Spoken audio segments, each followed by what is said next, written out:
आगामी होणाऱ्या मुंबई महानगरपालिकेच्या निवडणुकांच्या तारखा त्या लवकरच जाहीर होणार आहेत। मात्र याच पार्श्वभूमीवर सध्या मी बांद्रा कलानगर या परिसरात आहे। या ठिकाणी उद्धव ठाकरेंच्या घराच्या हाकेच्या अंतरावर शिंदेंच्या शिवसेनेकडून एक बॅनर लावण्यात आला आहे। तो बॅनर शिंदेंच्या शिवसेनेचे विभाग प्रमुख कुणाल सरमळकर यांच्या वतीने लावण्यात आला आहे।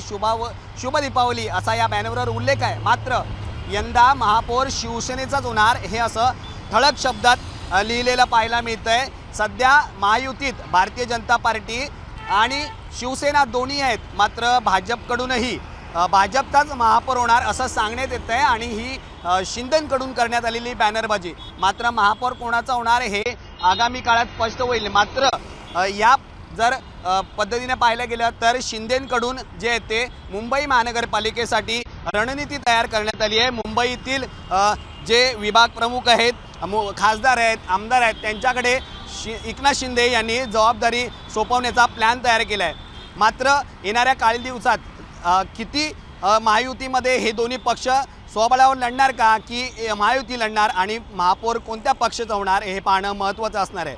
व्हिडिओ जर्नलिस्ट मनोज सोलंकीसह मी महेंद्र जोयल, जय महाराष्ट्र न्यूज, मुंबई।